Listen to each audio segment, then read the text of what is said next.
ক্ষমতায় যারা থাকে ক্ষমতার মোহে চতুর্দিকে অন্ধকার দেখে মনে করে আমার পতন আর হবে না, কিন্তু তোমাকে বুঝিবে যে গোকুলে বাড়ি শেষে গাড়ির চাকা সব সময় উপরে থাকে না। গাড়ির চাকা সব সময় উপরে থাকলে গাড়ি তো চলবেই না, গাড়ির চাকা ঘোরে বলেই তো গাড়ি চলে।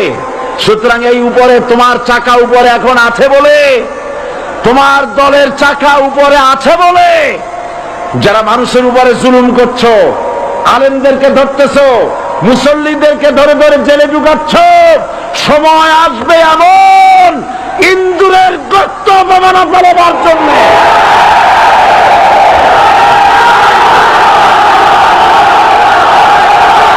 আল্লাহর প্রতি অবিচল বিশ্বাস এবং আস্থার কথা বলেছিলেন শহীদ প্রেসিডেন্ট জিয়াউর রহমান, সেটাকে মুছে ফেলে দিয়ে উনি সেখানে এমন এক আইন মন্ত্রী দিয়েছেন, আমি বলি আমার ভাষায় সরকারকে ভূতে ধরেছে। ভূতের পা নাকি থাকে পেছনের দিকে, সামনে যত এগোতে চায় তত পেছনে চলে যায়। সরকারে কিসে ধরেছে? ভূতে ধরছে। সরকারের মাথার উপরে চেপেছে বামপন্থীরা। बर्बाद गुलिस्तान के लिए एक ही उल्लू काफी है, गुलिस्तान की हर शाख पे उल्लू बैठे हैं, फिर अंजाम गुलिस्तान क्या होगा। ফুল বাগানের ধ্বংস করার জন্য একটা হুতুম পেঁচা যথেষ্ট, কিন্তু হুতুম পেঁচা বসে গেছে প্রত্যেক ডালে ডালে। ফুল বাগানের অবস্থা কি হবে আল্লাহই জানে। শিক্ষা ব্যবস্থায় তিন নাস্তিক বসা, আইন যাকে দেওয়া হয়েছে তিনি আইনের চেয়ারে বসে সব বেআইনি কথা বলতেছেন। তিনি বলতেছেন ধর্ম ভিত্তিক রাজনীতি চলবে না।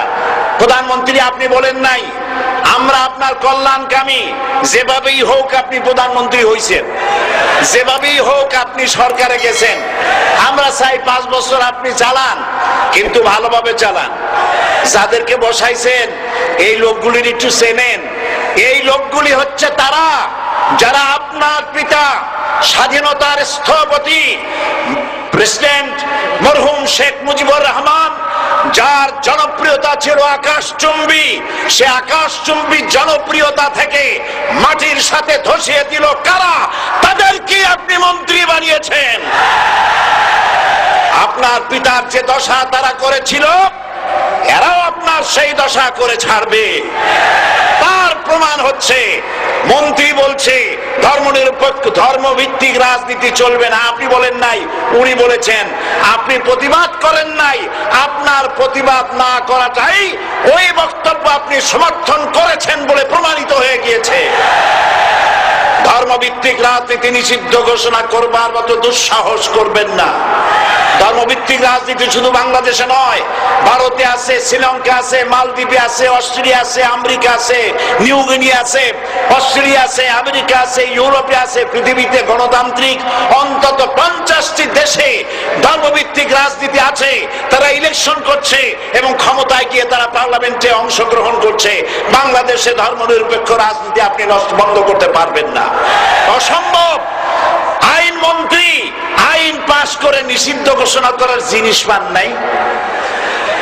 আপনি আইন পাশ করে নিষিদ্ধ করুন, সোনার ছেলেরা টেন্ডারবাজি করতে পারবে না, নিষিদ্ধ। মাস্তানি করতে পারবে না, মেয়েগুলারে SMS করতে পারবে না ফ্রি টক টাইমে, শয়তানি বদমাশি করতে পারবে না, ওজনে কম দিতে পারবে না, খাদ্যে ভেজাল দিতে পারবে না। এইসব নিষিদ্ধ করতে পারবেন না। নিষিদ্ধ করার জিনিস পায় না, ধর্ম নিষিদ্ধ করো। তার মানে ধর্ম নিষিদ্ধ করতে পারলেই বড় বড় বোতল খাওয়া যায়। ধর্ম নিষিদ্ধ করতে পারলেই চুরি করা যায়, ডাকাতি করা যায়, বদমাশি করা যায়। আমার সম্মানিত সেক্রেটারি জেনারেল বলেছেন ক্লাস 9 এর ছাত্রকে অস্ত্রের মামলা দিয়ে রিমান্ডে নেওয়া যায়। এই কাজ আপনারা বন্ধ করে দিন। আমি ছোট্ট একটি কথা বলে বক্তব্য শেষ করব। আপনারা সমস্ত 144 জারি করতেছেন, সব 144 জারি করেন কোরআনের তাফসীরের উপরে। যারা কোরআনের তাফসীরের উপরে 144 চালু করেন, আল্লাহর কাছে জবাব দিতে হবে কিয়ামতের ময়দানে। শেষ কথা বলি, বসেন শেষ কথা বলে যাই।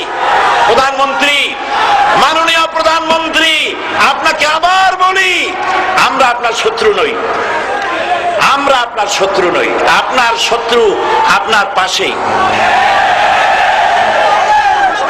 সিংহ, সিংহ, একটা সিংহ আর একটা নেকড়ে আর একটা পাতিশিয়াল, এই তিনটাই মিলে সারাদিন পরিশ্রম করে তিনটা শিকার করেছে। একটি খরগোশ, একটি হরিণ আর একটা বড় গরু।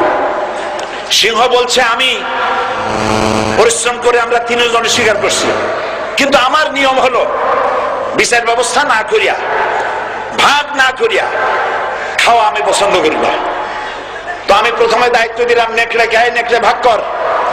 নেকড়ে বলল মহারাজ এটা ভাগ করার কি আছে, ওই খরগোশটা বেটা পাতিশিয়াল খাক, হরিণটা আমি খাই, যেহেতু আপনার দেহ বড়, আপনি মহারাজ, আপনি গরুটা খান। সিংহের মেজাজ খারাপ, বেয়াদব, এই ধরনের অসম বন্টন নীতি কে তোকে শিখালো? এক থাপ্পড় মারছে, নেকড়ের কল্লা উড়ে গিয়ে 50 হাত দূরে পড়ে গেছে। এবার সিংহ বলছে এই শিয়াল ভাগ কর বেটা।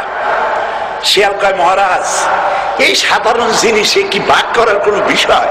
কয় না, ভাগ না করলে তো আমি খাইতে পারি না। তো ভাগটা যদি আমার করতেই বলেন, আমি বলবো খরগোশ দিয়ে আপনি ব্রেকফাস্ট করবেন, লাঞ্চ করবেন হরিণ দিয়ে, ডিনার করবেন গাভী দিয়া। মহারাজ খুব খুশি, হ্যাঁ রে শিয়াল রে, এত সুন্দর ইনসাফ ভিত্তিক বন্টন নীতি কে তোরে শিখাল রে? কয়েছে একটু আগে যে কল্লা দিয়া গেল ওই আবার শিখাই গেছে। কাজী ধর্মভিত্তিক রাজনীতি নিষিদ্ধ করতে গিয়ে ফেরাউন আর নমরুদ যে শিক্ষা পেয়েছে তার থেকে শিক্ষা গ্রহণ করুন। আগুন নিয়ে খেলবেন না, বরদাস্ত করবে না বাংলাদেশের 16 কোটি মানুষ। মুসলমান তো দূরের কথা, হিন্দু, খ্রিস্টান, বৌদ্ধ সব ধর্মপ্রাণ ধর্মভিত্তিক রাজনীতি নিষিদ্ধ করার মতো আগুন নিয়ে খেলা বন্ধ করুন, বন্ধ করুন। জনগণ মানবে না, মানবে না, মানবে না। আল্লাহ হাফেজ। বাংলাদেশ জিন্দাবাদ, বাংলাদেশ জামাত ইসলামী জিন্দাবাদ, বীর চট্টলা জিন্দাবাদ। এখন বক্তব্য রাখছেন ক্ষমতায় যারা থাকে, ক্ষমতার মোহে চতুর্দিকে অন্ধকার দেখে, মনে করে আমার পতন আর হবে না। কিন্তু তোমাকে বুঝিবে যে গোকুলে বাড়ি শেষে গাড়ির চাকা সব সময় উপরে থাকে না।